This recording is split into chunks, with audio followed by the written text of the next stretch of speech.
I don't think people realize how big an undertaking it is, how many people it takes to sort of achieve the level of quality and scope that we have. Assassin's Creed 3 is a big-scale game. The amount of things that are produced per day, that are developed per day, it's amazing. The team has grown to be several hundred people in 5 studios around the world, all of them working on really specific elements, so the amount of work is just staggering. In total, it's over 30 hours of gameplay, and we have 2.5 hours of cinematics, which is as much as any major-length movie, or even more. We have an amazing team on AC3. Everyone's super passionate about the project. We really all work really hard together as a team, and I think everyone's pushing to ship an amazing game. The feedback we've been getting from fans, from critics, it's just driving everyone even more and more. When we started AC3, we knew it had to be big and ambitious and different. It would be a challenge because so many things Alex wanted to do didn't exist or weren't possible at that time. We took it on us to make it happen. Stuff like the snow for the seasons or the ocean, you just had to create it from scratch. It's very rare in your career that you get an opportunity to try and go for the gold medal, and we really felt like this was our shot at it. A lot of tired people on the floor right now, but a lot of happy, tired people.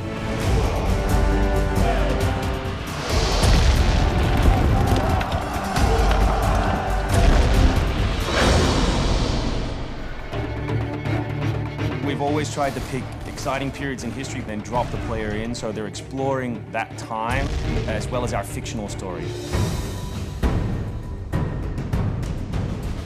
Make ready. Present.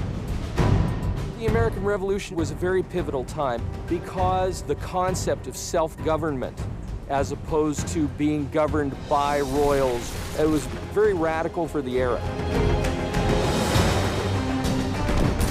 It's a great setting for a game because there's high stakes. It was the founding of a nation. It was a time when an individual could make a difference. It was all or nothing. They had to win or die. The American Revolution begins as a dispute over taxes, and as it unfolds over the course of the 1760s and 1770s, it becomes a contest that eventually defines the modern conception of liberty. The themes that are present in the history, these ideas of power and slavery, of control versus freedom, are not just debates within the American Revolution, but also debates within the history of the franchise.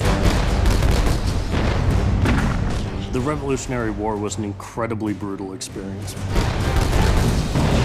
You think about these weapons, muskets and flintlock pistols, they're one-shot weapons, they're very inaccurate.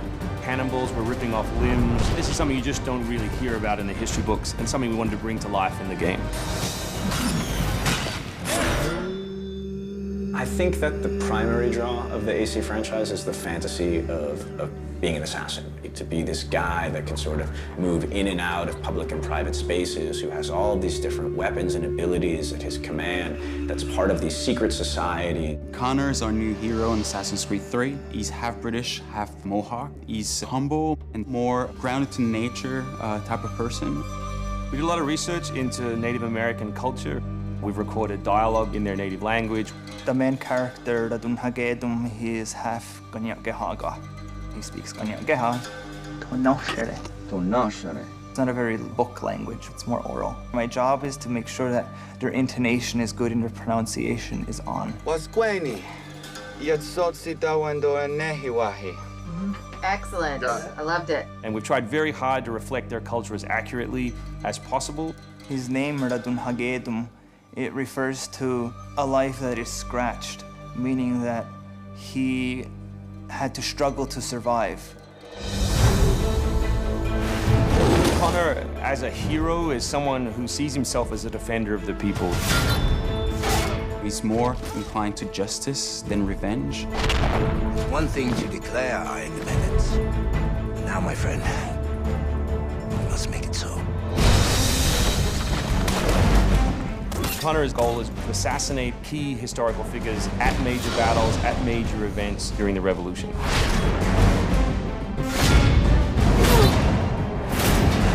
He's a stealth operator. He can come out and viciously make a great kill, then blend right back in. using your battle space around you. I mean, it's never you're gonna stand there and box another guy. It's turning around, finding the object next to you, slamming on the guy's head, using the tools that you have as weapons to take out your enemies. It's unconventional. It's guerrilla warfare.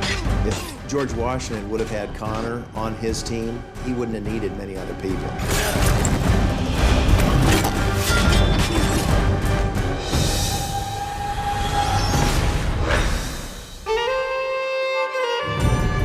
Anvil Next is an engine that gives us the possibility to do things that were not possible to do before.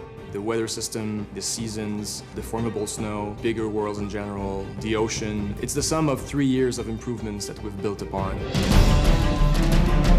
Brand new navigation system, brand new combat system, 2,500 characters on screen at any one time, being able to cut through interiors in the city. Anvil Next is a massive leap forward in terms of gameplay opportunities.